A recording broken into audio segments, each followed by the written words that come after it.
Se você gosta de ouvir sobre a Bíblia Sagrada, sem interferência religiosa, você está no vídeo certo. Então eu te peço, se inscreve no canal, deixa o seu like e vem comigo. Hoje eu quero falar de dois versículos que ele quase que se contradiz. Para quem lê, no primeiro momento vai achar que há uma contradição ali. O primeiro é em Efésios capítulo 2, versículo 8, onde o apóstolo Paulo ele diz aos Efésios: pela graça sois salvos, por intermédio da fé. Isso não vem de vós, é dom de Deus. Não vem das obras para que ninguém se glorie. Aqui ele descarta qualquer possibilidade de merecimento de salvação, de mérito próprio, por fazer alguma ação, alguma coisa. Ninguém tem direito à salvação. Já em Tiago, capítulo 2, verso 17, Tiago diz que a fé sem as obras é morta. Como entender isso? O apóstolo Paulo está dizendo que é por intermédio da fé e não pelas obras. E Tiago está dizendo que não é pela fé sem obras, porque a fé sem obras é morta. Tá. Então vamos entender bem. Tanto Paulo quanto Tiago, eles estão pregando no primeiro século depois de Cristo. Ali vai acontecer muitos eventos. As profecias irão se cumprir ali, no primeiro século depois de Cristo. Foi ali que foi escrito também o Apocalipse, nessa época, falando de eventos que iria acontecer brevemente. Então, tanto o apóstolo Paulo quanto o Tiago, eles estão pregando para um público que vai passar por um momento de transição, de experiência diferentes de servir a Deus, de demonstrar a sua fé em Deus. O povo estava acostumado a oferecer sacrifícios no templo, a ter rituais, a ir ao templo, matar um animal, ter o sumo sacerdote para representar essa pessoa diante de Deus.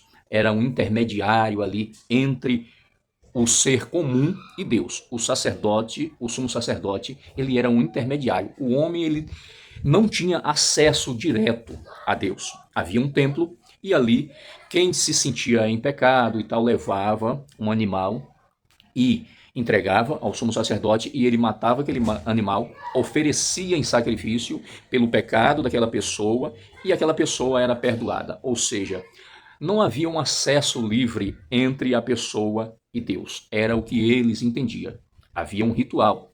Então o apóstolo Paulo, ele está conscientizando esse público que agora está sendo preparado para uma nova aliança, que logo aconteceria no ano 70 depois de Cristo, onde houve o cumprimento das profecias, que Roma entrou e destruiu o templo, matou o sumo sacerdote.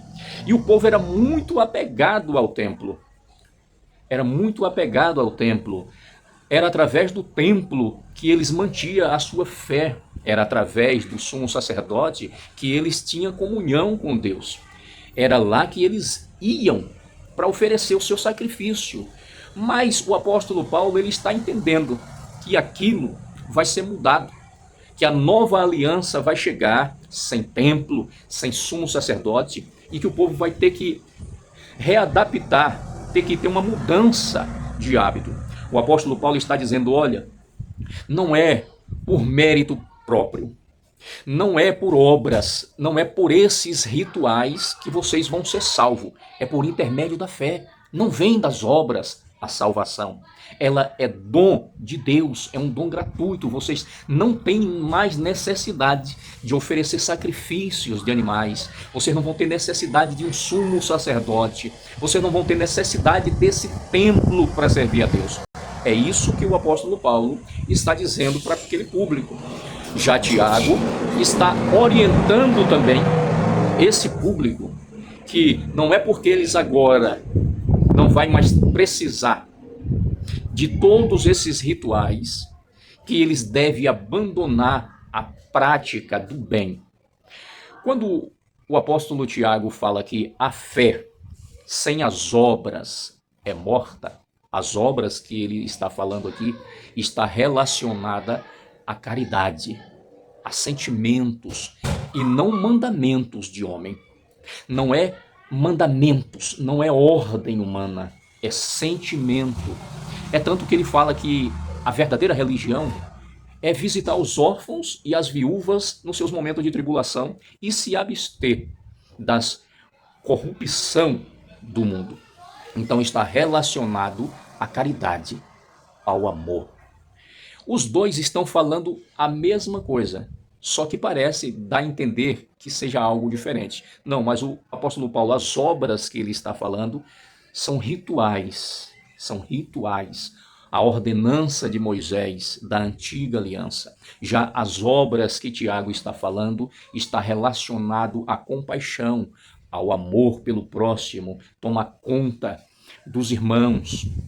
É essa obra que Tiago está falando. Lembrando que os dois estão pregando para um povo que vai estar muito confuso. Como vai acontecer na nova aliança?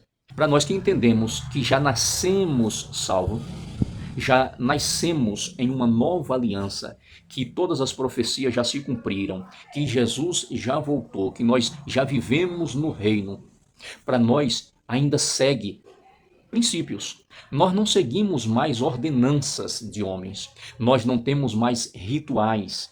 Não entendemos mais a necessidade de ir a templos, de ter rituais como o jejum, a oferta. Igual muitas pessoas, existem pessoas que de determinadas religiões que guardam o dia do sábado, não come certo tipo de alimento e ainda vive pela lei. Nós entendemos que já somos salvos. Mas, entenda bem, que princípios não mudam, mesmo nós, já sendo salvos, nós devemos seguir princípios. Ou seja, a caridade, ela faz parte de nós. O apóstolo Paulo, na primeira carta aos Coríntios, capítulo 13, versos 13, ele diz: agora permanece a fé, a esperança e a caridade. Dessas três, a maior de todas é a caridade. Nós que somos salvos, nós entendemos que nós não devemos fazer coisas tentando barganhar a salvação, porque nós já somos salvos. Mas tudo que nós praticamos de bom na vida é exatamente porque já somos salvos. Então existe em nós um sentimento de gratidão. Isso é natural. Então, se dentro de você existe o sentimento de gratidão, isso significa que você já é uma pessoa salva. Já é uma pessoa eleita, escolhida por Deus. Porque não é por merecimento próprio. Nós não fazemos para ser salvos. Nós temos o sentimento de gratidão. Se nós temos sentimento de amor para com o próximo, não é para ser salvo, é porque já somos salvos em Cristo Jesus.